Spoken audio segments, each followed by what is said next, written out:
إن الحمد لله نحمده ونستعينه ونستغفره ونعوذ بالله من شرور أنفسنا ومن سيئات أعمالنا من يهده الله فلا مضل له ومن يضلل فلا هادي له أشهد أن لا إله إلا الله وأشهد أن محمدا عبده ورسوله بلغ الرسالة وأدى الأمانة ونصح الأمة وجاهد في الله حق الجهاد حتى أتاه اليقين. إخوة في الله أوصي نفسي وإياكم بتقوى الله عز وجل وراكبوه مراقبة من يعلم أنه يسمعه ويراه واعلموا إن أصدق الحديث كتاب الله وخير الهدي هدى محمد صلى الله عليه وسلم وشر الأمور محدثاتها وكل محدثة بدعة وكل بدعة ضلالة وكل ضلالة في النار ونعوذ بالله من النار. amatenda amajjuvu agatali mbukendevu ga Allah subhanahu wa ta'ala, oyo Allah nanyini kubukeesa nanyini kubuzibya, ayimiridde ku buli nsonga wakati waayo, ku ntandikwa yaayo ne ku nkomerero yaayo, amanyi buli results ezinaava mu buli nsonga. Tumuwanjagira Allah subhanahu wa ta'ala asse okusaasira n'emirembe ery'omubaka sallallahu alayhi wasallam, oyo yalafu bano okulaba nti obulungamu buno butuuka okuva ebule n'ebweya ne butuuka boda ku boda. Mikwano gyaffe abalungi abatulaba ku lutimbe lwaffe luno olulungi, mukkirize tubalamuse n'ekiramuso ekisinga obulungi nti assalamu alaikum warahmatullahi wabarakatuhu. Mwasuze mutya, mwasuze mutya, muli mutya eyo, muli mutya eyo, bukedde butya eyo? Allah atuyiyeemu ekire olw'obuyinza bwe asazeewo n'aga nti leero keetonye biidhinillah. Wakyaliyo abakyebase, abamusubu yerabike bayiseeko. Tukugamba nti zukukoosaale munnange, enkuba eno etonnye olwaleero eno gy'olaba etonnye, yatandise essaawa 10 mmeka eyo ne bukyanga etonnya. Waliwo olunaku lwegenda okusanga mimwanyi gyewammwe, waliwo olunaku lwegenda okusanga mu kitooka ekyagonja wali, waliwo olunaku lwegenda okusanga ng'oli mutuba gwewammwe. Allahu akbar. Wallahi nga tokyayina bulangiti gy'ogenda kusika, nga tokyayina ssuuka gy'ogenda kusika kwebikka bigere, nga tokyayina mbeera yonna bw'olowooza nga kadde ako ne bwe banga etonnye muganda wange oze okukanga n'oga nti bannange kaŋŋende nkolerere obudde buli, kaŋŋende nkolerere bulangiti z'omukabbuli, bulangiti z'omukabbuli ndalamu, size zino olwaleero ezaffe zetulabe zetubeera nazo. Eri bulangiti ndalamu ne bwetonnya nga ya muzira, nga wategeka bulungi emirimu gyo, nkukakasa eri kaba kabugumu keereere. Naye teebereza muzeeyiwo, teebereza kkojjaawo, teebereza kkojja wange oba owuwo, teebereza mukwano gwo owuwo oba owange. Wallahi nga kati mukoka agenda kumuyitamu ng'emirimu tegyawera, nga bwetonnye bweti ng'egenda kumusanga awo mwamuteekaawo mu kalitunsi awo, mu lusaalu lw'ewammwe ekyamuliibwa nga weegenda okumusanga obudde buno obunnyogovu buno, emukuba emuggweremu nga ne mukoka wamuyitamu. Tusaba Allah ya Rabbi aleke kutujja ku mwaliiro gwa nsi eno okuggyako nga akkiriza obulimu bwaffe bwe tukola. Ya Rabbi tumusaba Allah subhanahu wa ta'ala ate naatuwa obuvumu obubukola, kubanga Allah okukkiriza kirala omulimu gw'okoze, naye naawe okuba n'obuvumu obw'okubeera ng'ogenda kukola emirimu gya Mungu nakyo kiralamu. Mikwano gyaffe mwenna abaasuze n'amawulire ag'ennaku, abantu b'e Katooke, abantu b'omu Kazinga Lugoba, abantu b'e Kawempe Kuttaana awo nga ku ewa Kiseera, mukkirize tubakungubagire, mukkirize tubasaasire nti inna lillahi wa inna ilaihi raji'un. Yaje ali mu biru bagaŋŋambye amawulire ŋŋandi safaali ne baŋŋamba nti yaje ali mu biru, Allah subhanahu wa ta'ala yamujjuludde. Abatamanyi yaje ali mu biru bwe muba mumanyi Sheikh Swaleh oyo omuwanvu, atali Seka Swaleh munnabugerere, wabula Sheikh Swaleh oyo omuwanvu eyatambulanga ennyo ne Seka Kakeeto, Amiri Kakeeto. Sheikh Swaleh oyo mukwano nnyo gwa Sheikh oyo mwerabidde erinnya, atwala abantu e Makka, bamukwano nnyo. So Seka Swaleh oyo yeyafiiriddwa muganda we. Enno nkuze kutuuka wano simanyi ani mukulu, naye ndowooza agyali alabika abadde mukulu, abadde mukulu ku Sheikh Swaleh, naye Allah yamujjuludde. Abo nno baba bataata bange, abo baba bataata bange nno ddala.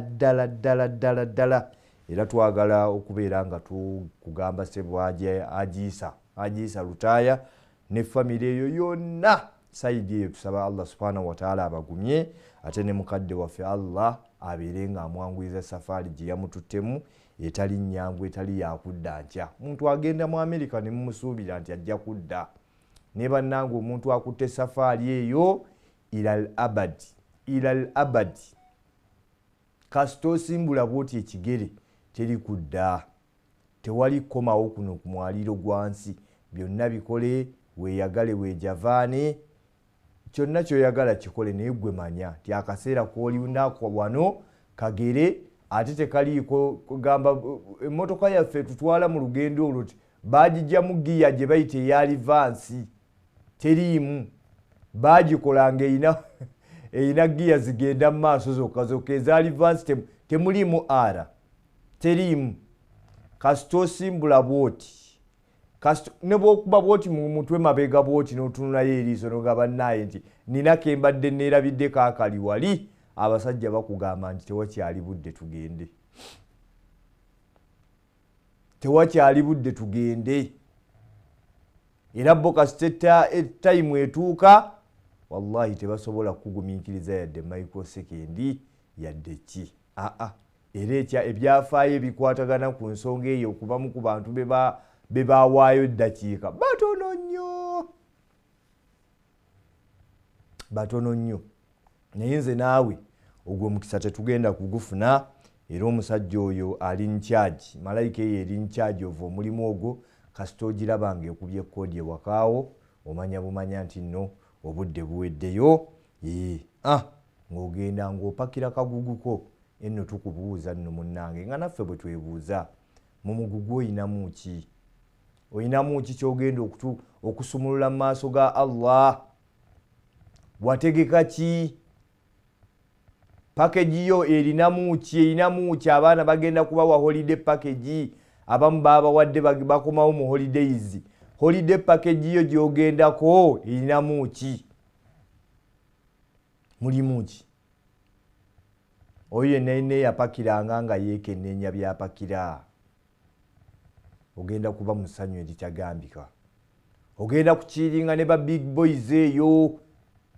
Naye omuntu yenna kasita kanaakutaana n'oba nga package yo gye wagenda nayo mu holiday etagenda kuggwako, nga mu holiday tewafaayo ku biki bye wapakira, nga manya bumanya nti eyakwalula esiridde ku luno oba esiridde n'ebotoka namu n'entamu. Tegenda kukoma kusiriira kwokka, wabula egenda kusiriira n'entamu ekole ki? Ebotoke, olw'okuba nti nno akaseera ako kagenda kuba tekaliiko due corrections. Tewagenda kubeerawo due corrections. Mukazi omu yagambye munne nti ekikulu mwe mutegeera ku due corrections. Ne banna abaana Abannayuganda wano bannange tewagenda kubeerawo due corrections. Kola kati, kola corrections, kola waakawo, pakira holiday package yo, tegeka lipooti. Temugenda kukima baana ku masomero kukima lipooti zaabwe. Tegeka lipooti gy'ogenda okutwala mu maaso ga Allah. Ennaku ezo tubadde twogera ku bibuuzo. Era abayizi abaakomyewo abaavudde mu masomero abaamazeyo ebibuuzo byammwe senior 6 mwamaze nammwe, abasinga obungi abasigadde abatono be bakyaliyo. Naye tubagamba nti ebibuuzo tebyakomyawo. Ebibuuzo mu maaso ga Allah bikyaliyo. Pepa za Allah zikyaliyo. Tests zikyaliyo.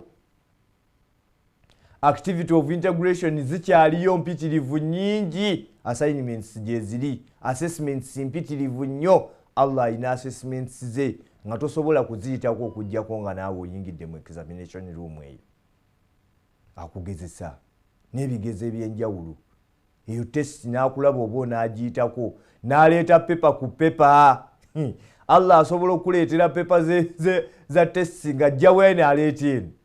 Mukwano gwange omwe ennaku ezo, mukwano gwange nnyo nnyo, muvuzi wa piki, ngamba zeno zibooda. Allah yasooka n'asooka amuwa ekyasooka, simu ye kugwa. Ekyo ne kiyitawo. Yali akyali awo. Abasajja yavuga omusaabaze, kumba omusaabaze alina piki nga 2 endala zijja zimulondoola. Yali yakamuteeka awantu. Ne babakaba bwevu misinde yataasa bulamu. piki ne bagitu nga mpya yakagijjako akaveera naga nti kankubire maama wange senga wange nti embuzi azitunde ntandikire okwo embuzi ate nazo ne ofanna agenda okubayo nga nazo bazibbye nga ggulo limu kati Allah asobola okuleetera tesiti ku tesiti agezese oyimiridde wamu ku mutya imaani ye eyimiridde ku ki biki by'olina mu mitima gyo bw'osanga omuntu nga muyabayaba nkukakasa nti no kaba kaweddemu dda era pakeji yo bweba teweze nkukakasa era nga nange neekakasa bannange bwe tubyogera bwe tuki naffe bwe tubyegamba bwe tubyogera naffe bwe tubyegamba tetusobola kugamba mmwe abatulaba eyo nga ffe tetwegamba nange bwakedde n'essuubi nenjijjawo alhamdulillah ndiyimirira ntya mu maaso ga Allah nga kuswala eyo olwaleero tebakutiikinze abaana ba Bumusa tubatumiddeko abakimusa abaana abakola emirimu gya ddaawa eyo darufatawa Allah batiikinga buli asadde naye luliba lutya nti olunaku luno olw'omukaaga ennaku z'omwezi z'omanyi obulungi nga wallahi awali tiiki awalina okugenda tiiki ya subuhi teriiwo nga abasajja bateekawo nga malayika zaali muzikiti gwewammwe nga zisoma amannya Semandeke Ismail am present sir Sulaiti Kiyinji am present sir Kiyinji Sewagudde Hussein am present sir Nabwami Jawhara am present sir nga gwe bakugamba nti oyo absent taliiwo and absent without apology kubanga eyinza okubanga absent with apology sobola okuba absent with apology sajja bamuwanisa amagulu ali mulago subuhi nga tasobola gibaamu Allah ng'alina kugisaalirawo waalina ddala abaami abali eyo ng'alina kugisaalirawo nga absent with apology naye waliwo nga n'omukyalo oba oluusi talimenti kusaala oyo absent with apology naye gwe toyina apology ne mugi ogenda kulaga mu maaso ga Allah obwedde oli eyo ng'ofuluuta weebaza yazimba nga gakulemye naawe okuzimba eyiyo kubanga naffe ennyumba gye tugenda okuzimba ey'olubeerera bannange size ezo mansions ze musulamu Seeka Omar Bakari yayogedde ekyafaayo n'aga nti musajja omu yayingira mu nnyumba y'omusajja n'aga nti ono omusajja we kanaamutanda n'alowooza nti eno amaze tera ennyumba gyalimu amaze ejjana ya Mungu tagenda gikoba bannange abaana balina amayumba wano fe abazikiyikimu muleke tusirike busirisi abaana balina amayumba gabwana abazikiyikimu muleke tusirike baneetusirikeko naye buli kiise olina ennyumba ey'obuvunaanyizibwa wagizimba ku mazzi mukwano gwange eri ku lusozi erina sayiti buli wamu olengerawo abajja boolengera wagitega kamera buli wamu lowoozangako kadde Allah wagenda ogikujjamu akutwale mu nnyumba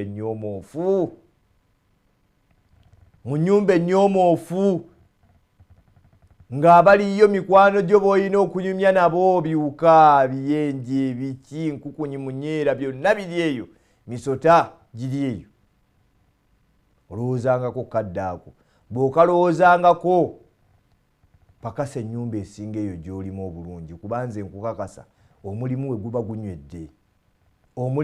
gunywedde wamma bannaffe abali mu zikiikimu enkuba etonnye ab'omukatanga kati mwenna muteekwa okubanga mwe gyetonyeddemu ebyotulo mwabivuddeko dda Haji asitudde kabada Haji ati awaniridde emifaliso Allah tusaba Allah ya Rabbi abajje mu mbeera eyo ffenna tutuleke muyenga kisoboka bannange tugendeke muyenge Kololo naffe tutuleke yentinda Ministers Village ebyo ebifo kiyitamu emisana teriyo yadde akanyonyi oba n'ebinyonyi byesonyiwayo teriyo yadde akanyonyi akaleekaana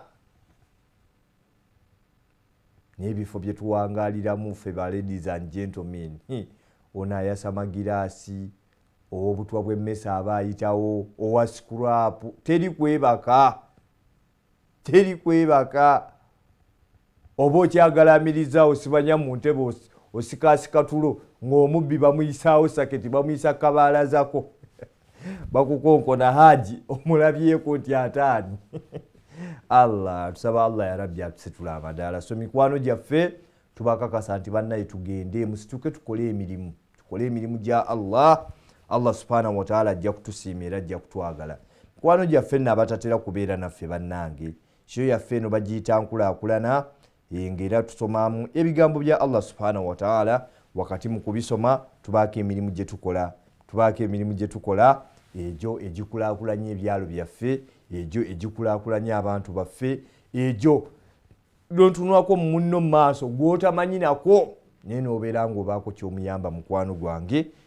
Tukola emirimu egyo biidhini rahman, era ojja kugoberera ku screen yaawo olabe endagiro eyo kyekugamba nti woba oli wa Airtel onyiga star 185 star 9 star 43 42 98 nonyiga ash nonyiga yes. Essimu yo ejja kutwala direct ku ndagiriro eziddako ekugambye nti nteekamu ssente. Teekamu ssente ezo ezijja mu busobozi Allah bwakuwadde ku bintu byonna by'oyinaku obusobozi. Teekamu ssente ezijja mu byengera Allah subhanahu wa ta'ala byakuwadde. Teekamu ssente ezijja mu ebyo edduwa z'oyagala Allah subhanahu wa ta'ala akwanukulire oziseemu. Luba okuzisaamu nonyiga yes oba okay. Essimu ye ejja kutwala direct woyina okuteekamu pin number ogiseemu. Oba wa MTN onyiga star 165 star nonyiga 3 star nonyiga 3 oba 3 star kamunyenye nonyiga 3 55 ash nonyiga yes. Oluba okunyiga yes essimu yonge okutwala woyina okuteekeramu ssente zo ng'ozisaamu swadakayo. Essente ezo zigenda direct ku account ya Salaam Charity ey'ekitongole kyetukolera kyetusaavinga. Naawe twagala ofuuka omu kuba n'akisaavinga. Oba oli awo naye weeyolera empeera gwe tugenda kubonaabona ngaffe kuva mu buliri ate mu buliri bwawe wennyini w'okolera emirimu gya Mungu. Tulaba Allah bw'atwanguyiriza banneibadaati. Lumala okuziteekamu ng'ekutwala woyina okuteekamu pini namba ng'ogisaamu essente nga zigenda ku account ya Salaam Charity. Wezimala nno okutuukayo bampa report wano nga bwe bampadde bano abasoose 10 abagendi Sheikh keetonye kagwake. Ffe weetuli nnyo mu nfo era tugenda kukola emirimu gya Allah. Oba oli awo naffe anaakola egyaffe. Bane Allah tumukolera emirimu gye naye ajja tukolera egyaffe biidhinillah. Asoose ku list ye Ghulam Habib. Olwo nno situnasumulula musomo gwaffe. Asoose ku list ye Ghulam Habib nga bulijjo esatu ebitaano ziyingiddewo. Aisha Nalubega n'aga nti Sheikh ebitaano byange bino bisobola okukola omulimu ogw'amaanyi ate ng'era bisobola. Fatuma Namiya 2000 masha Allah oyo waffe naye wa bulijjo. Aisha Nakanjake nusuru 10. Ahmed Kizito masha Allah 13 zizo zisomye. Iga Ahmed naye waffe wa bulijjo. Iga Ahmed Medi Iga oli ludda wa Iga Ahmed uno wa 2000 alhamdulillah. Fauzi Hussein Matovu 2000. Farida Nachiwolo 15 masha Allah. Bulafu wabusa endozo no malaika muganda wa Sheikh Bulafu 15 neno nafu wa bulijjo. Nakiganda Sofi oyo mwana abawa ngonge Nakiganda Sofi masha Allah kikiridde bannajjemba tabakikiridde nno wala taziru wazira tawizira ukhra Nakiganda nkukakaza nti wala taziru wazira tawizira ukhra yeto kikiridde bakika kya ngonge bonna bagambe balutaya bakivumbi bajje nabo bakole emirimu egyabwe. Guno gwokoze gugwo Allah waliwo azuukuse ate yazuukuse buzuukusi yazuukuse dda. Agenti Sheikh katugende tupakase emirimu gya Mungu, katugende tupakase tuzimbe ennyumba zaffe. Haji Jafari Mugeru obu ennyumba ye efaanana etya bannange gy'osulamu ogyoncazeeko ndye ku nkoko eyewo. Nze nno nsinga kuwoomerwa mutwe gwangege eri ennene zino ze bagire wali e Busega. Eyo ennene yeyina omutwe ogwenkana ng'ogwange eyo nze nsinga okuwoomerwa. Tofaayo enkoko ne bootagula. Naye amakaago gafaanana gatya? Weebale kuzimba makaago ag'olubeerera ge tutegeeza ge gali Allah subhanahu wa ta'ala gagenda okuteekamu nga tegeetaaga renovation wallahi. Nga tegeetaaga renovation yadde nga wagokolako renovation neggwa. Renovation nga wagikolako neggwa ulira nona neewunya. Mwayagala newe namukyalira ampe enkoko. Nyabo shatula tompanga nkoko yo gw'ofumbanga engege eri ey'omutwe omunene eyo. ate nga ya boyiro. Haji Jafari okawulidde ako nga ya boyiro nga temuliimu simanya mwana ate Ashimati simanyani nga ka boyiro nga kalimu tuli tusupu otu nyinza okuliira engege bannange n'ettooke ne muwogo omukumuufu Allah era bw'omalanga okubingabula nga nzizeeyo Haji Jafari mutegekeeka ne wennaasula kuba kasita mmala okulya engege ezo ate siseeseetuka sisaataaganya liiso lyange gye mmaze kuwuuta nedda sevu sibikola ebyo naye nga webale kukolerera Allah webale kubeera ng'osaavinga Allah. Haji Jafari mutuufu wallahi ebigambo byaffe ebyokusiima tuyinza kuba na bitono nnyo naye ekisigadde ku mitima kye kisinga okubeera ekingi kubanga bannange muvanga ku muntu nga ye wa buli lunaku alinganga asasula empooza abatabeerangako mu butale empooza temuyinza gitegeera empooza ate abagikuŋŋaanya baba bakambwe baba tebaseka newe mba mwakava okuba naye olwali wali bwajja bwati ateekako feesi nga nzibumu kubanga aba azaagala ez'okwolwo ate ogisasula tonnakola ne Haji Jafari agambye nti biidhinillah nga sinnaba kuggulawo dduuka ne bano bonna abasoose bagenga situnnaba kugenda kuggulawo maduuka gaffe leka tusooke mu mutonzi waffe tumale omutegeera ate tumuwole kuba bane kuno kuba kuwola Allah banene bamala baga nti baani abawola sudiiru Allah nyinza ofubutuka emisinde sudiiru nga yagambye sudiiru omumanyi nyinza okufubutuka emisinde okugenda okumuwola naye kati ate watya Allah nga naawe bonna basudiiru abawaako buwi busammambiro naga sudiiru kwatirako wano twawulidde nalinamu ebizibuzibu naye saba Allah abimuyiseemu naawe kwatirako wano naffe n'atuwa na buli omu n'amuwa akabajeti ka Mungu wallahi kanene akabajeti ka Mungu tukola emikolo ne gitutuulamu Allah mukwano gwange Seeka Fahadi Kibuule Allah ali mukatu omugole agenda kuyingirawo biidhinillah naye atuula obufofofo mukwano gwange Semakula Seeka Semakula Sulaimaani naye embeera yemu gyali bali mukatu baleeta bafumbi b'amatooke masha Allah bamwe temuleetayo bafumbi ba basmati baleeta bafumbi naye bali mukatu neweewuunye Allah subhanahu wa ta'ala akola bajeti y'ensi yonna n'agabirira Trump n'agabirira Harris Kamara n'agenda e Russia n'abawa Allah n'agenda e Russia n'abawa n'avaayo Saudi Arabia n'abaga nti akaceere mujja kalya nabo n'akabawa basudayisi bonna ne balya byonna bye balina okulya najja ewammwe eggongoliro nammwe n'abawaze mujje mu ntangawuzi n'abagabirira olunaku lumu oba bajeti ye bayenkana ki kubanga olunaku lumu mubaamu n'abalina emikolo bonna nga Allah yagenda okubagabirira wallahi Allah nga teyakugabiridde ku mukolo nkukakasa osobola n'okuba omu ku bategesi n'otagiryako tulina mukadde waffe Haji Sulemaani ennammere wali oyinza obutagirya oli omusajja emmere ne waaba yafumbye entono etya eyiye emala ati mulyako entonje naye ng'emaze ku bukambwe bw'aba nabo ku mikolo wali oyinza obutagiryako nga Allah teyakuwandiise kubagenda kulya mmere eyo osobola obutagiryako oyinza okugifumba n'otagirya gwe n'okoma bukomi kuloza ku munnyo nga gwe Allah gwe yakutegekera mwana wattu n'oloza ku munnyo n'ogamba nange omunnyo akanzaali kyekyo keeko kennyini ke twataddemu naye nga togenda kulya sowaani etudde awo nga togenda girya so bavaakisi tubagamba n'emikwano gyaffe mwenna abazadde mukuuma abaana oba oli awo Allah subhanahu wa ta'ala emuleke kuteeka nnyo Mungu mu kigezo kubeera nga abaana bakola ki Allah asobola okuleeta embeera yonna budde si buddo ebudde wali eri utambala mwana ebadde abuzayo pepe emu bumu bweti ali ku piki sino twaka gye yavudde bannange sino tulaka gye yavudde omwana nemu kuba nemu ni Allah yamusaasidde nti bamuleese nga bamuwaniridde najja n'atuula n'akola ekibuuzo ekisembayo neerawula Allah. Senga teyabadde Allah oba oliawo senga tunyumya birala, singa tunyumya birala.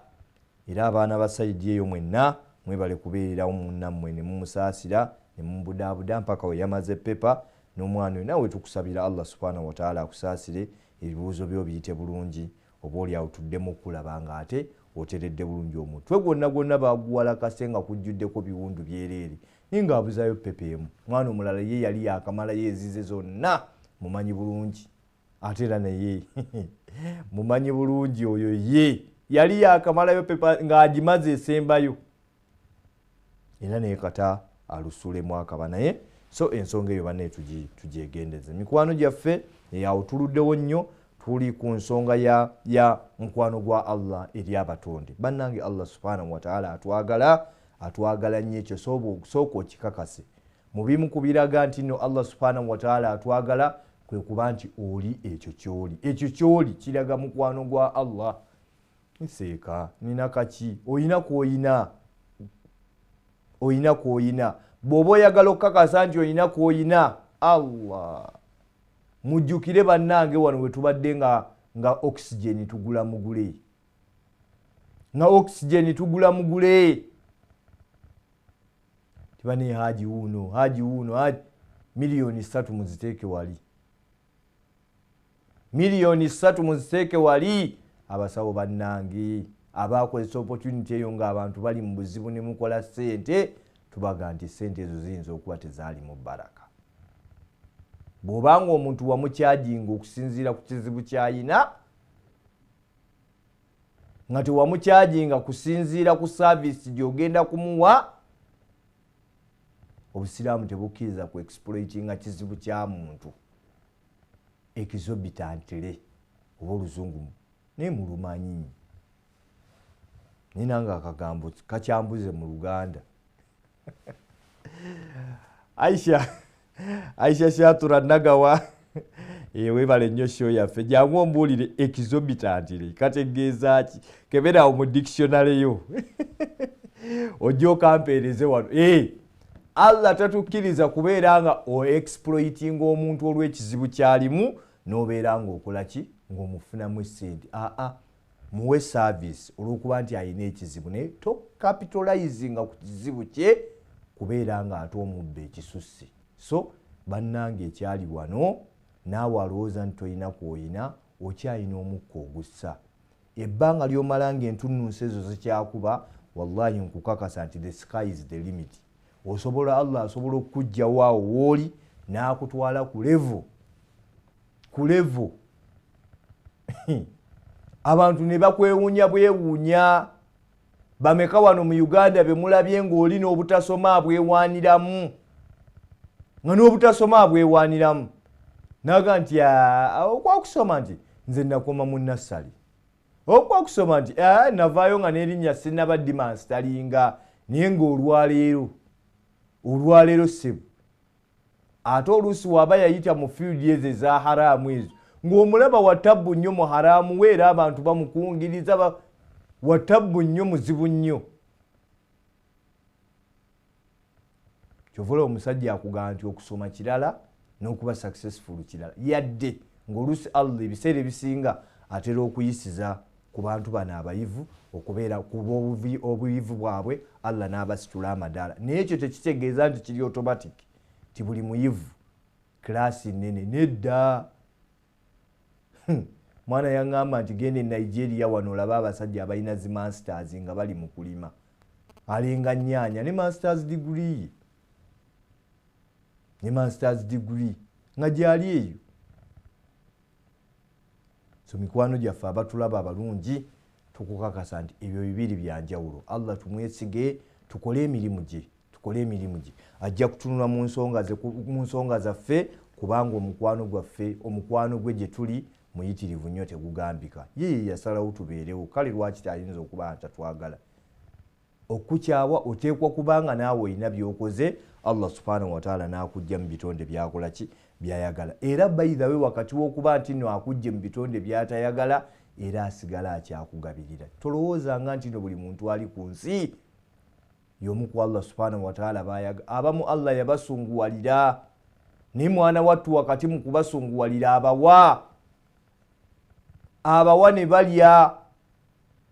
Oli avaayo n'ayogera n'okwogera ne yeewaana n'okwewaana tinze temumbuulira kusamira asi naye nga wallahi akola ekintu ekisinga okunyiiza Mungu. Kubanga wansi w'enjuba wano teriyo kigambo kisinga kunyiiza Allah nga kukeera nkya n'omuteekako obukatondatonda n'omuteekako obusongasonga n'otandika okweraguza embeera ezo ze zimu ku bintu ebisinga okunyiiza Allah subhanahu wa ta'ala. Naye weewuunye nti ababikola n'okulya balya. N'agenda mu katale n'agula ettooke Allah lye yafukirira enkuba ye, n'agula ekyennyanja Allah kyaliisizza mu nnyanja ya Kabaka wali oba mu Lake Victoria oba mu Lake, n'atambulira ku nguudo Allah ze yawa abasajja amagezi ne bazikola naye n'alutambulirako n'atuuka gy'alaga.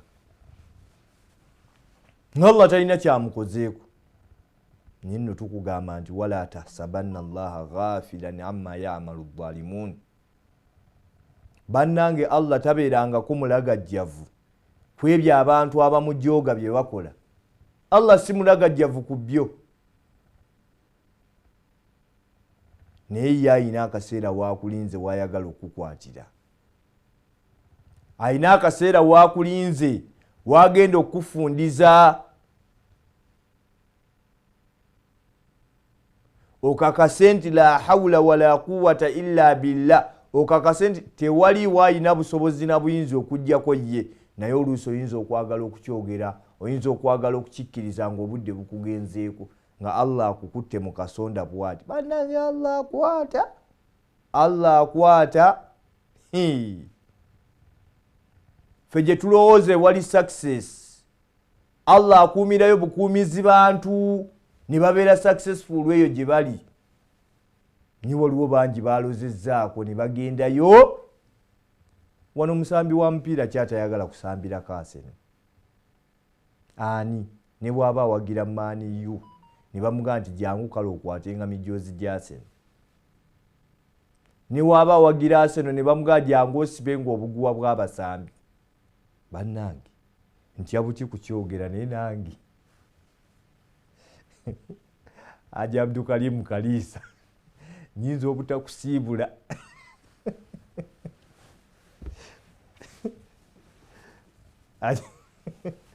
Haji Abdul Karim Kalisa mukama waffe CD country director akasibu nyinza okukakubira nga nti ndi wano ne Martinelli kati ongamba ki? Ngase nempise jangu osibenga obuguwa bw'engatto. Do you know what it means? Abasajja okuba bagenda kuwa omutwalo gwa $1 ne weguba ogu a week size milioni 3.7 wano mba nvuganya na MP naye ate nno nga yazirinda ku mwezi nze nzirinda ku wiiki biralamu. Naye kyeŋŋamba kye mu nsonga eyo nti yadde Allah asobola okuteeka eyo era Allah alina obuyinza okujjayo n'akuteeka mu asfala safirin. Mawulire Ebuwe wano. Ebuwe yali musambi wa Arsenal nga sente azifuna naye Allah yamuteeka asfala safirin nga ne ku switi tasobola kuyitako.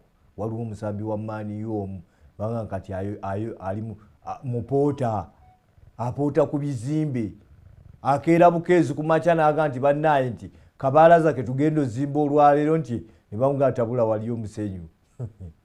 Bakuba obupoota bw'abazungu si bwe obwaffe. Beeri ewaabwe banyweza kye bayita machinery. Si machinery nga mwe mukivuunula. Machinery bo bakozesa nnyo machines naye era kisigala oli mupoota yo tayita esigala yeemu eyo. So abali successful temweyibaala. abaana bali mu international schools manyi wenjogera bino biyinza okuba tebikola makulu gye muli, biyinza okuba tebikola makulu gye muli, naye success ya taatawo oyo minisita, success ya taatawo oyo MP, success ya taatawo oyo governor, success ya taatawo DEO, district education officer, subject ya taatawo nga kaawo sente, chief administrative officer. Allah eyinza okuba nga si yegenda okuba success yo. Abaana bangi bazaalibwa mu family. Wano gwange Isima Lubega twasomesanga naye kuhana awo ey'omugagga Amisi. Allah kigundu. Nagambanga Isima eno nga kimuluma oluluma ne muga nti gwe Isima.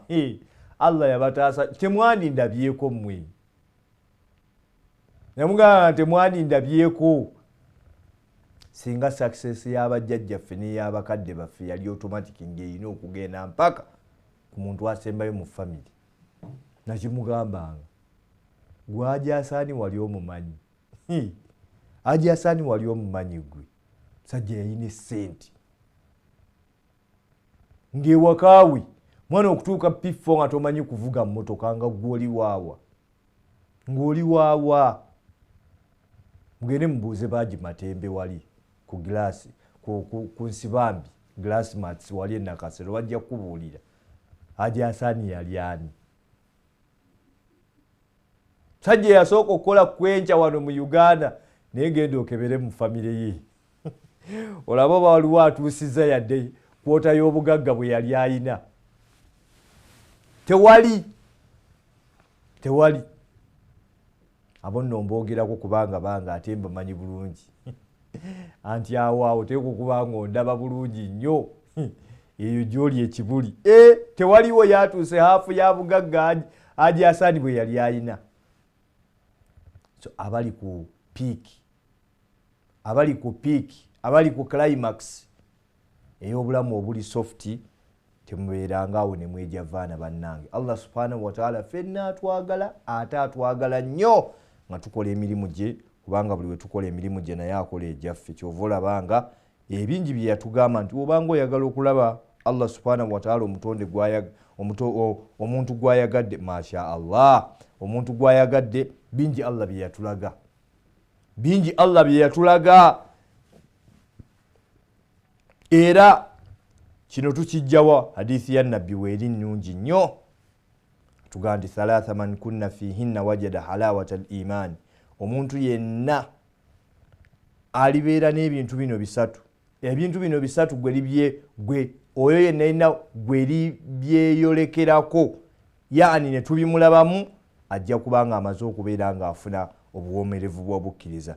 N'agamba nti an yakuna Allaha wa rasulahu ahabba ilayhi mimma siwaahu. Omuntu okuba nti nno Allah n'omubaka we basinga okukulembeza okusinga ebintu ebirala, tukubuuza nti osinga kwagala ki mu bulamu bwo?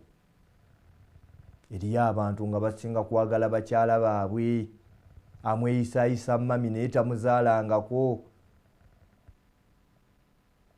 anyoola tayito ya daddi n'alyoka aginyoola ati oluusi nga Allahu akbar. Ani gwosinga okwagala ku duniya kuno?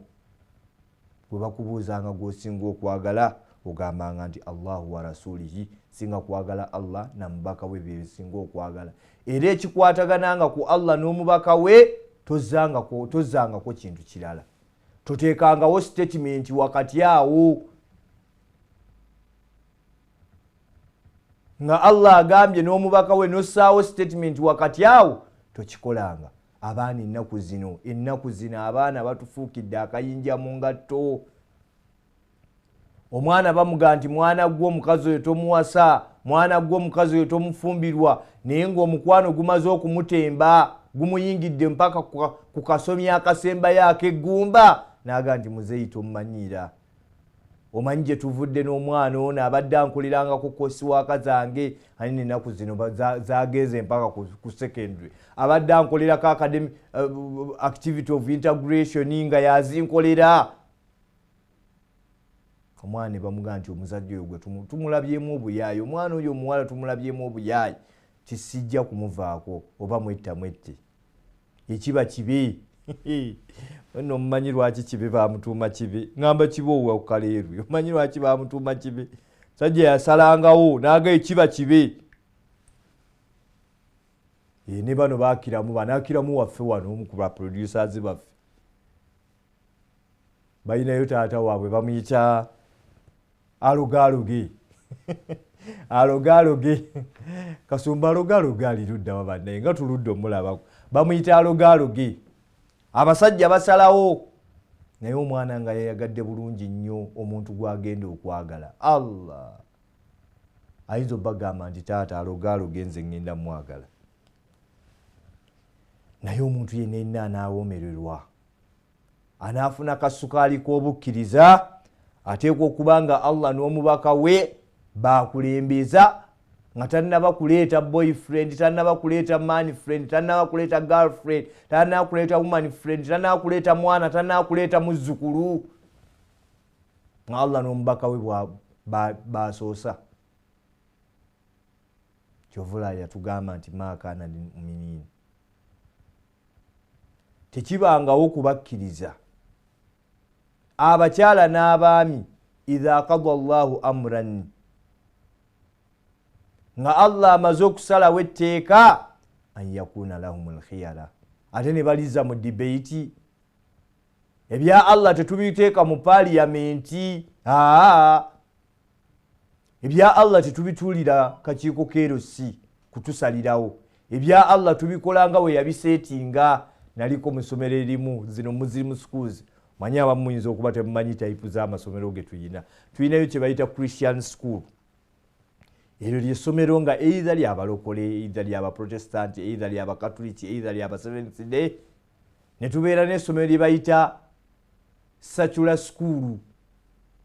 Secular school ly'essomero nga ddyo teririiko ddiini yadde eryatachiti ku ssomero eryo, buli mwana kyayagala kyakola. Bo bali ku kimu academics nabigenda maaso, ebyeddiini tebabiriiko. Ne wabeerawo amasomero ge bayita Muslim schools ne Islamic schools. Obadde obyawula. Muslim school baba basoma eddiini, n'eddiini entonotono, eddiini entonotono, ne Islamic school baba handlinga curriculums bbiri omulundi gumu.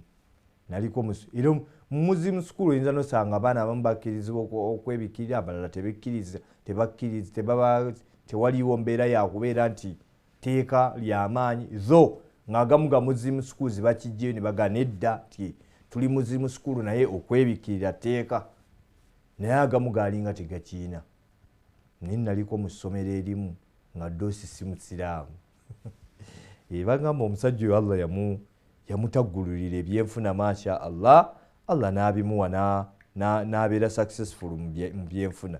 Omusajja oyo teyali musiraamu, naye lumu yagambanga nti nzuukusa pureepu yange, nimmala okugizuukusa abaana ne bajja ne basoma, naye tuba twakatereera tukyate abaana baconcentratinze nga buli mwana omulaba buli point ku point eyingira direct mu gundi mutwe gwo. Omwana ali serious abakalitulatinga buli kimu kitambula balabala, omwana omusiraamu n'akwata ku luba yaani n'ayaziina pureepu yange yonna n'ekyankalana. Omusajja twali mu meeting emu, administrative meeting, naga naye nti mulaba mutya subuhi yammwe eno lwaki tetugiteeka wano nga kwemu abiri awo emu kitundu, in that we baba bavudde mu prepu bamaze okunywa akuugi kaabwe nti oluva mu buugi kusaala tuyingire classes zitambule bulungi. Bambi ng'alina obulumi bambi ku mulimu gwe gwakola. Naye we yakyogera abawadi abaali mu meeting ffenna twasooka ne tusiriikiramu bwe tuti, abaali basobola okusekamu baaseka. Tombuuza nti gwe wakola ki, waseka oba wakaaba? Allah nga tetuyinza kikubaganyaako birowoozo, kubanga inna salata kanat ala almu'minina kitaaba mawquta. Allah yasetinga eswala nga zirina obudde bwazo. subuhi eno ndowooza tugiteeke ku 2 ez'okumakya nedda ssebo. Eri system Mungu yagimala oddo ogikola ki ogiseetinga. So abaagala Allah tebalina kye bazzaako Allah bw'abanga alagidde n'omubaka we, kubanga gwe baba basinga okwagala okusinga ebiki ebirala byonna. Era ekikwatagana ku Allah waabwe n'omubaka waabwe ebirala byonna, other things come second. Other things come second. Ebisigadde byonna bijja luvannyuma, naye ng'ekya Allah n'omubaka we kimaze okukola ki okubanga kitambula. So bannange mbakubirizanga nange esseeresa eyo always tufengayo nnyo okulaba nti Allah subhanahu wa ta'ala tukola ebyo byayagala era abeera ku mwanjo ku mutima gwaffe ku ebyo bye tusinga okwagala. Kyovula nga Abi Hurayra radiyallahu anhu atugamba idha ahabba Allahu al-abd, riwaya ezimu zigamba idha ahabba Allahu abdan au idha ahabba Allahu al-abd, Allah singa ayagala omuntu omutonde yenna akola ki? Wulira Allah kyakola, nada Jibrilu, amuyita Jibrilu. Jibrilu tumumanyi, Jibrilu tumumanyi, ye CEO w'abamalayika bonna waggulu awo, ye CEO ow'abamalayika bonna waggulu awo, yatowa oda esembayo mu bamalayika. Era kyova omusajja omu edda omusiraamu bukyali mu infanse yaabwo, awaawo nga bagenda mu Fatu Makka, yawandiika shiiri ye ng'akangakanga ab'e Makka n'abaga nti kaakati mulinde ejje erigenda okujja. Yaga nti wa aminullahi fiha ruhul qudusi, yabaga mulinde ejje erigenda okujja nga ne Jibrilu yennyini agenda ddibaamu. Eryo ejje lijja kuba terigambibwako, lijja kuba terikwatwako. Jibrilu gwe twogerako Allah subhanahu wa ta'ala amusukkulumiza mu mbeera nnyingi nnyo ez'emirimu gy'abamalayika. Wulira, mu mbeera ez'emirimu gy'abamalayika ate Allah n'abanga yamukoze eki? Amusukkulumiza nnyo. Mu riwaya nnyingi, mu reportings nnyingi mu Qur'ani y'ekitiibwa, Allah amulaga nti no kitonde kya bbeeyi. Kakati wulira, eyo sooka oveeyo, maze okutegeera nti ekitonde Allah kyayita kya bbeeyi. Allah bw'akiyita akigamba atya? Akigamba nti nada Jibril anna Allaha yuhibbu fulani. N'amugamba Jibrilu nti owaye Jibrilu nti omusajja oyo Haji Jafari mugerwa mwagala nnyo. Example kanjiteeke ku oyo. Ti omusajja oyo Haji Jafari mugerwa mwagala nnyo. Lwaki? Akola emirimu gyange. Lwaki? Nti nze naye omukwano gwa nninako nange mpulira ddala nga nange mukola ki? Mwagala. Lwaki? Akola emirimu gyange. Sajja akwata emitwalo 3 n'agiwaayo. Nimwogera ekigambo kimu 2 n'awulira nga bimukutteko n'agamba ne gino 2 kangiweerezeeyo ez'emitwalo 5 ku akawunti yange maaso ga olwo olunaku olwo. Ate nga n'enkya ajja kikola ne luli ajja kikola. Allah asinziira ku arshi ye n'ayita erinnya ly'omuntu yenna gw'awulidde gw'asiimye. Namugamba nti owaye Jibrilu, maayi oyo mulaba mukwano gwange mwagala nnyo. Ti owaye Jibrilu Mustafa oyo mulabye nti mwagala nnyo mukwano gwange, ti omulimu gwakola gunsanyusa okukeeranga ku makya naye n'akoola abantu bajje basaale. Ti owaye Jibrilu, ti Allah Hidaya oyo gwolaba omulaba Hafswa nti mwagala nnyo.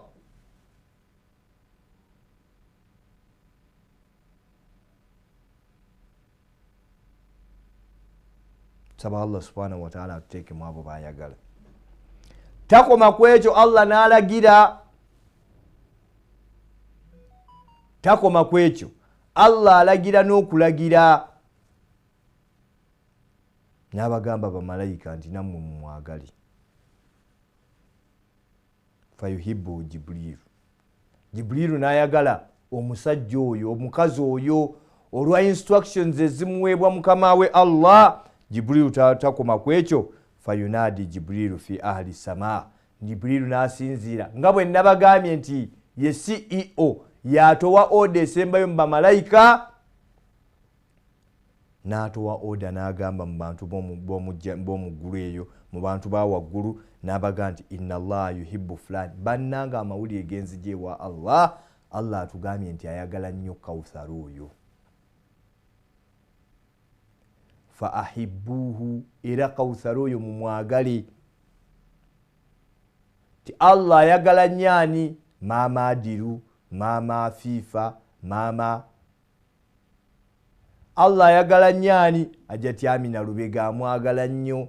Allah ayagala ani? Ajati Sofia Nakalanzi. Ti Allah amwagala nnyo. Allah ayagala ani? Nti omwana oyo Zuhairi Allah amwagala nnyo. Gemawulire genzije okuva ewa Allah.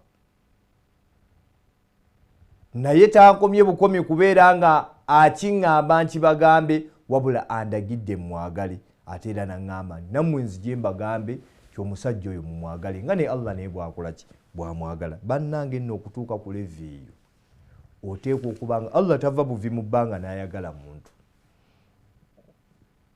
Allah tava buvi mu bbanga n'ayagala muntu. Oteekwa okuba nga olina by'okoze Allah subhanahu wa ta'ala okukola ki? Okwagala.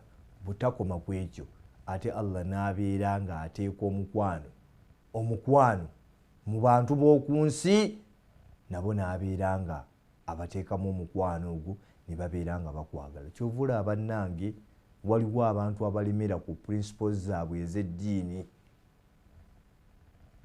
Waliwo abantu abalemera ku principles zaabwe ez'eddiini ne bazikwata n'amagego ne bazinyweza. Nina ogenda okulanga abantu bamwagaliddeyo. Nze examples nnyingi ze nnina, naawe oyina z'olina. Omusajja n'asalawo n'aga nti nze sino sijja kikola ku lw'obusiraamu kye buŋŋamba. Naye okusooka ne mulaba nga abakaluubiriza muyina mwannyinaze. Muyina mwannyinaze. Allah! Bw'oba wakatandika okudiiringa naye olabira ddala ng'obulamu bwe bugenda kukaluubirira. Ne over time ogenda okulaba nga ate ali wathi yasaanidde okubeera closest person to you mu bantu abali ku dunia wano. So nabwe ekyo mikwano gyange mbakubiriza tukole ebintu Allah subhanahu wa ta'ala byayagala. Allah asobole okubeera nga akola ki? Atwagala. Kyokka ate hadithi eyo yemu bannatafsiri bannahadithi batunnyonnyola batugamba nti ne opposite yakyo nayo ntuufu. Allah nga yakukyaye, Allah nga yakunyiigidde, era asobola okugamba Jibrilu n'amuyita n'agamba nti omwana oyo ku luno sijja kwesa linnya lya muntu, omwana oyo yantama, omwana oyo munamunyiigira yakola ekintu bwekiti. Nga bakwano baffe bannanga abakyali mu bintu by'okweraguzalaguza, mbu simanya eddiini yatusanga n'ebyaffe. Ebyammwe mwabijjawa? Ebyammwe mwabijjawa? Kambabuuzi. Okakasa emmindi mwabaagireeta? Mmwe ebyammwe tekuliiko kyammwe. Abasamira ebyo bye musamiza tekuliiko kyammwe. Tekuli. Njagala ombuli olwala lwa Namunye walujjawa? Walujjawa. Walujjawa. Olubugo lw'oweesiba lwe lulwo? Si lulwo, si lulwo, si lulwo. Kubanga omuti mwe luva ogwo omuti gwa Allah. Ogwo omuti gwa Allah olw'olubugo si lulwo. Ensaasi mumanyi gye ziva? Temumanyiyo? Temumanyiyo. Ensaasi mumanyi gye ziva? Tekuliiko kyammwe ku ebyo. Akaliba k'akasimba akaliba k'akasimba ke weebikka oti ku bisambi ng'ogenda okuloga abantu. Akasimba gwe yakatonda. gweya katonda nawe abayizi bakuttira kattire ne bakabaaga simanya bakalya Sekalunda nantajja jangu nyinyonnyole pano jangu sebo nyinyonnyole siragira bulagizi nkusaba busabi akasimba bakalya kasimba kali ka Allah akasimba ako kali ka Allah ke wajjako olubugo kati temuyina byammwe kyekyamazima temuyina byammwe ebyo byonna bye mukozesa byonna bya Allah just mubikozesa bukozesa bubi mu mbeera Allah subhanahu wa ta'ala gyakolaki gyatayagala. So Allah agamba Jibrilu n'amuga nti owaye Jibrilu kamanda chief commander tyaha omusajja oyo anakuwaza nyiiza mwinako obusungu. Jibrilu na era Allah n'alagira Jibrilu n'amuga naawe munyiigire. Jibrilu naye n'akunyiigira. Malayika zinyiiga bwe wawulira kyafaayo kya Firawuna nti yayagala yeekubemu mu mutima naye nezigane musajja gwe osusse ejjoogo tojja kwekuba wano mu mutima lisebo tojja. Sajja yawalampa egundi omunaala waggulu n'akwata akasaali n'akakuba n'akata ne kagenda oba kakuba kiŋŋaali oba kakuba mpungu. Ekinyonyi kye bayita empungu sigamba haji wafa ngamba ekinyonyi kye bayita empungu oba kakuba mpungu kadda kaliko musaayi naga mu mazzi kati njagala ndabe gwe munaavunnamira era ng'ate ono wammwe mumalirize. Yawalampa n'akuba akasaali ne kadda n'omusaayi nga kati munnyonnyola ki? Asigaddewo yenze tubadde mu lingi eyo gye mutabadde ku kanaala wagwo tubadde mu kyemukoze Katonda wammwe munaagawulira. Kati obujulizi buubwo mbubalaze muŋŋamba kyera. Sajja baanyiiga. Sajja yaga ana rabbukumul a'la tembaako Katonda gwe munoonya omulala yenze Katonda oli gwe yennyini. Baanyiiga ne baga nti tojja kwekyusa tojja genda mu muliro gukole ki gukwoki. Era kyova olaba Firawuna y'omu ku bagenda okubeera asfala safiriina ne shaitani bibamu omuliro gwe gugenda okwokya baguwulire. So bw'amala okugamba Jibrilu ekigambo ekyo Jibrilu nga naye ejja mu bamalayika nga ne bamalayika nabo ebaga nti bannange amawulire genzije wa Allah anyiigire omutonde ono. Allah anyiigire ekitonde kino nammwe mukikyawe muwalanireeko Allah. So nga ate Allah ne bamalayika ne bagaana ye Allah nga yakuwalanye buwala ye yekka nga yakuwalanye wabulwa kyolya wano ku duniya akikubuza kuba ebyokulya nabyo bibye. Sisitimu gye tuyina ekola mulimu mu mibiri gyaffe yiye. Era kyovula n'omala oleeta olugezigezi noga nti siya nze kakyayi kankayise mu nnyindo okiwuliramu omusera. Ayina we yateeka awayina okuyita kyayi. Awayina okuyita kyayi yaseetingawo era nga kyayi ayitaawo. Watwamiranga bumizi mazzi oli n'akotyonko kyowaye kiki mbuga mugenze mukamira akato oba akato ke kaliwa n'akakulu. Allah yaseetinga sisitimu ye asobola okugikyankalanya sisitimu eyo yokka n'agikyankalanya bukyankalanya n'avuga nti byoliddeko bimala ate nga wooli ku nsi nga wooli n'akwata ebyo ebyenda n'alyoka abiteekateekamu emiwaatwa. Pwanu gwange omu Allah yamugezesezza n'ekigezo bange nti bulijjo abadde alya emmere nga bw'amala okulya emmere oba alidde kilo 13 olumala okuzirya bw'ati agenoye ng'ate enjala emulumirawo ng'ayagala kulya mmere. Leero wabadde eka akuba amasimu bane mutaddeko egundi akalobe azuuka n'ekirona naye mbu yagenze okugenda mu ddwaliro okumukeberako bamugambye mbu ekyenda kyagaziwa.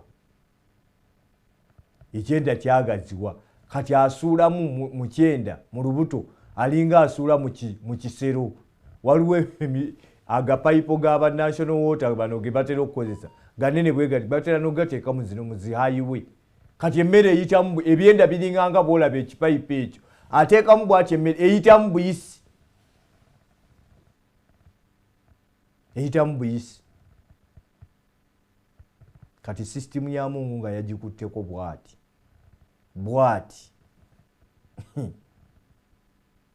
So Allah alagira bamalayika nabo bakunyiigire. Takoma ku ekyo malayika ne zijja ku dduniya ne ziteeka obukyayi obwo mu bantu. Obukyayi obwo ne zibuteeka mu bantu. Abantu ne bakunyiigira nabo.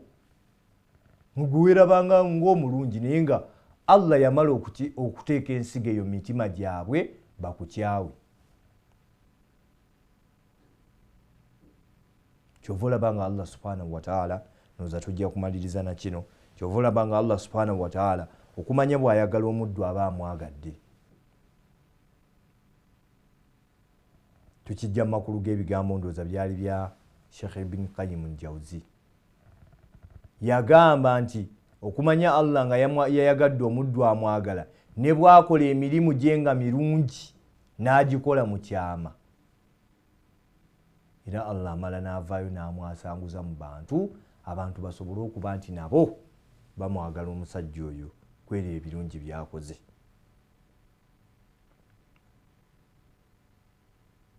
Abantu baweereza wano essente mu charity muno. Abamu obo bamanyi abalala oba tobamanyi.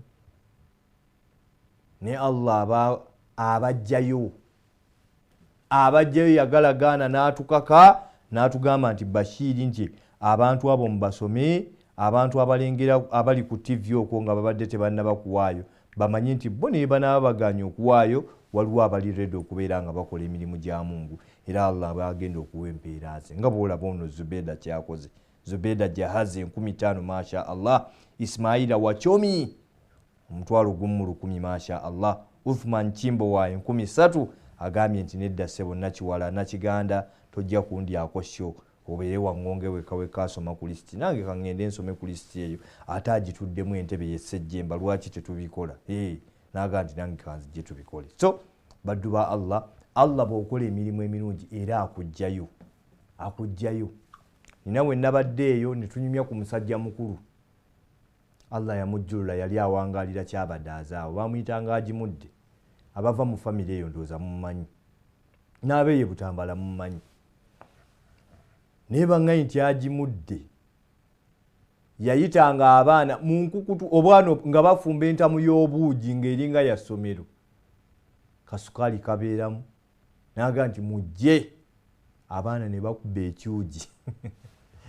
Agimudde. Singa wajja n'olina naffe eno. Abaana ne bakuba ekyugi naye mpaka kati abantu bakyamwogerako ekyo. Ewe yateekawo ekisenge. Generation yeno bino byenjogera si byadde. Seke ebyeyogera byalinga byaddamu. Simanya mu nnyumba temuba kkubo abantu bajjanga ne bayingira ne baso n'okuwasa oluusi ne bawasa mu nnyumba eyo oluusi ne bamuwa n'ekibanja. Naye ennaku zino naakuwa ekibanja. Kano akataka akaafuuka akataka. Allah. Naye yateekawo ekisenge ky'abagenyi buli alemereddwa ng'agenda ne yeebaka. Era yatunyumirizza emboozi. Kino si kyange. Yatunyumirizza emboozi yagaye nti setumanyi oba mu famire eyo mulivaamu omuntu alibeera n'ekisa ng'ekya taata waabwe. Allah bw'atyo abajjamu omuntu omu n'amuwa karakita n'esukkuluma ku balala. Era nze kyova ntera okugamba abantu bane emirimu emirungi nti waliwo bangi abantu nga tuwangaala nabo ku dduniya kuno mu Uganda muno Kenya naye nga nabo bazibu nga tonnaba kugenda kukompitinga ne ba Uthmani tojja kubasobola. Kyo ge mazima.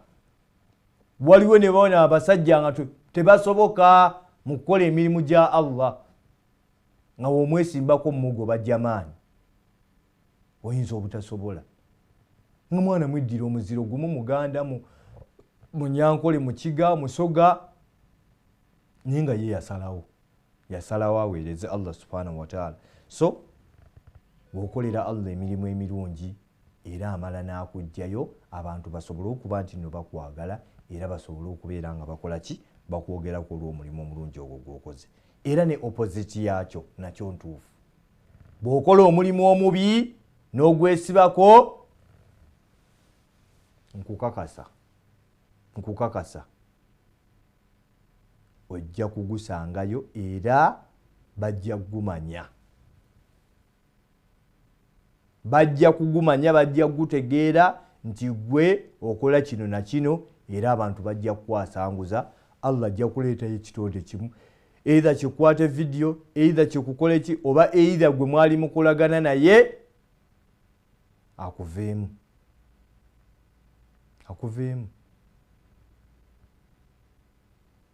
Hadithi emu bekyafaayo kimu khayaliya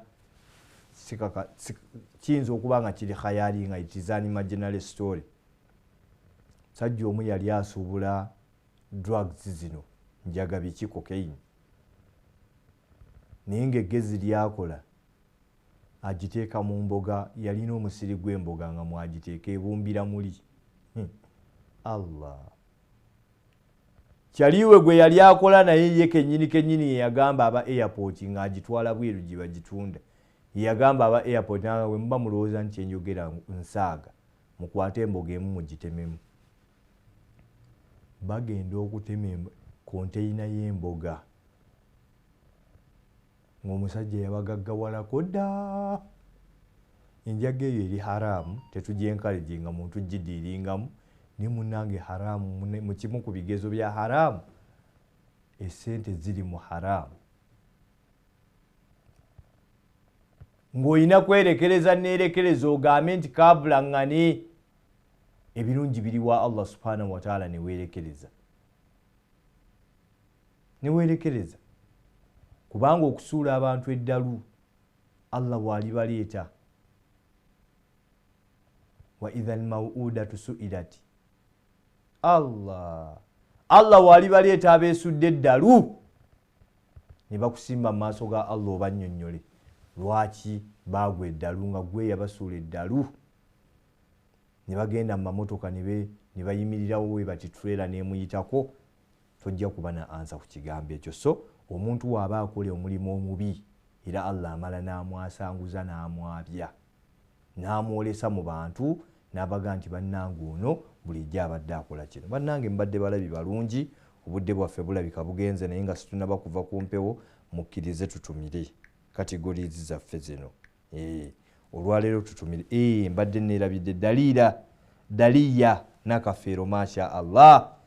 Daliya Nakafeero ndowooza oyinza okuba gwasembyeyo leero okuweereza swadakayo naye nga leero mukkirize nangirira omuwanguzi w'olwaleero ti abadde Haji Jafari Mugerwa n'emitwalo 5 masha Allah. Sebo tukuyozaayoza tusaba Allah naawe akuggulirewo nga naye bw'oggulirawo abantu nammwe mwenna abawaddeyo tusaba Allah subhanahu wa ta'ala atunule mu nsonga zammwe abaagale nga bw'ayagala ebitonde ebyo ebikola emirimu gye emirungi. Bannange mbadde balabi balungi naye nga tunaakwerabira kategole yaffe olwaleero gye twagala okutumirako leka tutumireko ku musiraamu wenna ng'olina hakki esukka mu emu naye ng'ova ku mulimu nga tomanyiwa waakulaga n'obeera awo okuba kalulu maama jjaawo maama kaawo tukutumiddeko nnyo Haji ow'embeera bwe nsalawo gyewemmanda embeera eno olwokubiri mbeera eno.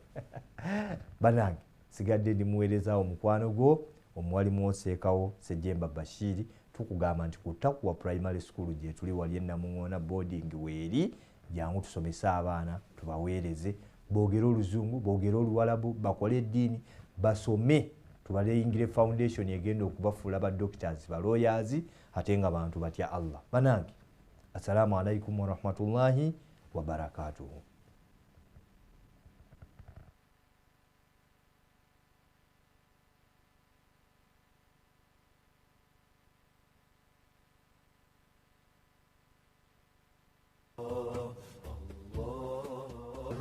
يا الله المبدع eno ye Salam TV.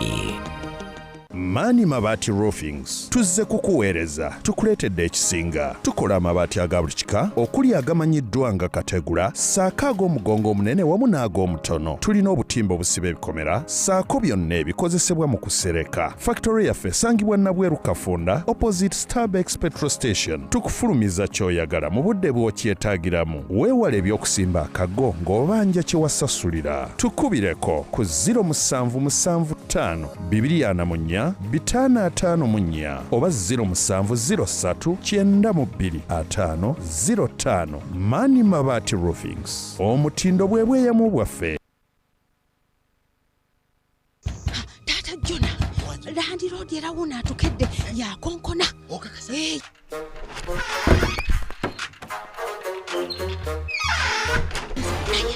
Tusawo kubeera mu dduka lwaki tetugenda mu Infotrust Property Consultancy ne tutandika mpola.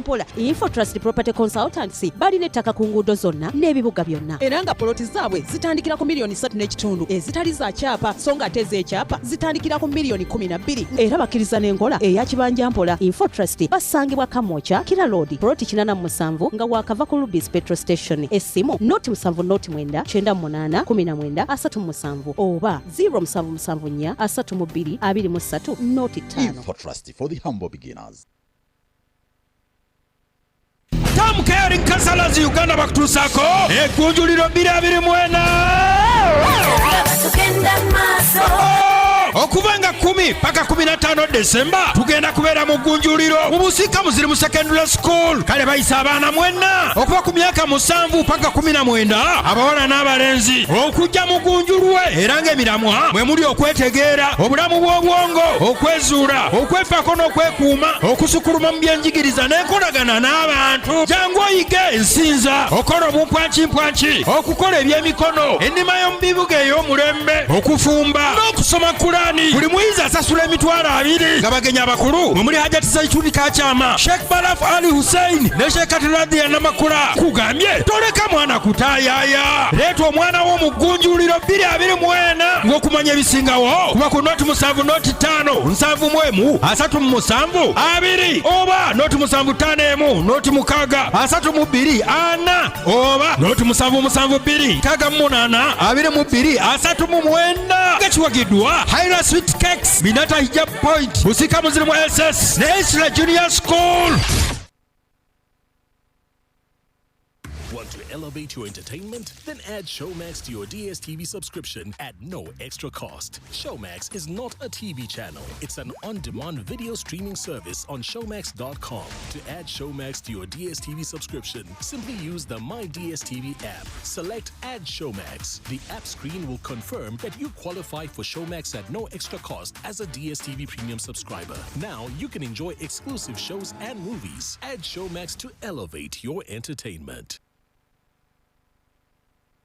Uganda Muslim Supreme Council egenda kujaganya emyaka 5 okuva mu lukulu lwenda 72 Kolo Independence Grounds nga 12 December 2024. Mufudi wa Uganda Sheikh Shaban Ramadan Mubaje National Chairman wa munabakulembeze mu Islamu babayita bujekusanyukira wa Kolo Independence Grounds mulimu okujaganya okuzimba omuzikiti okujasiza obunene mu Eastern Central Africa amasomero amalwaliro TV radio circles interreligious council women council n'ebirala bingi. Omugenyi omukulu ya President wa Uganda His Excellency Yoweri Kaguta Museveni tosuba pulani y'okutongoza emyaka 10 egijja empaka z'okudduka okulwanyisa obutabankomaka empaka za Kurani n'omusomo gwa Dr. Zakir Naik ku bya interfaith dialogue wamu n'ekyeggula eky'amaanyi okuyambako ku nteekateeka eno tapinga pe www.umsc50.com ofune risiiti yo oba kozesa machat code ya Airtel 36994 oba eya MTN 07603831 Muslim Channel Uganda ku lwa Uganda Muslim Supreme Council yetunuulidde enteekateeka eno tuli ku kipya the unity of purpose nga biwagiddwa Lubega Institute of Nursing and Health Professionals Islamic Call University no Islamic School Ataka Muslim Development Foundation Big Events NRM Secretariat nebitegekebwa Uganda Muslim Supreme Council. I wake up full of life. Through every dream, you're a form I feel alive. Sleeping Dreaming takes you places. It's the beauty of the morning. I rise like the sun. Euroform does it better. Euroform sleep better. The quality of your sleep can make or break your day. Recharging a Euroform mattress and wake up recharged every morning. Euroform. Sleep better.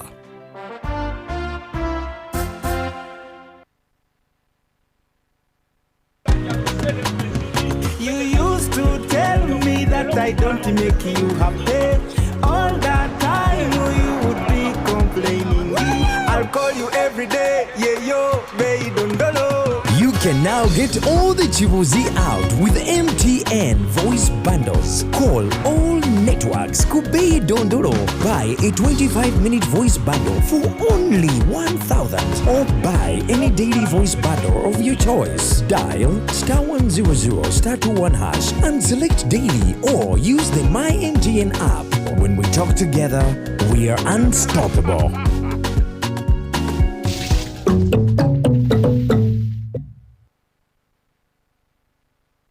بسم الله والحمد لله والصلاة والسلام على عبد الله ورسوله محمد وعلى آله وصحبه أجمعين. My beloved brothers and sisters, one of the favors of Allah subhanahu wa ta'ala upon us is the fact that we can repent, seek forgiveness, earn the forgiveness, earn the pleasure of Allah subhanahu wa ta'ala.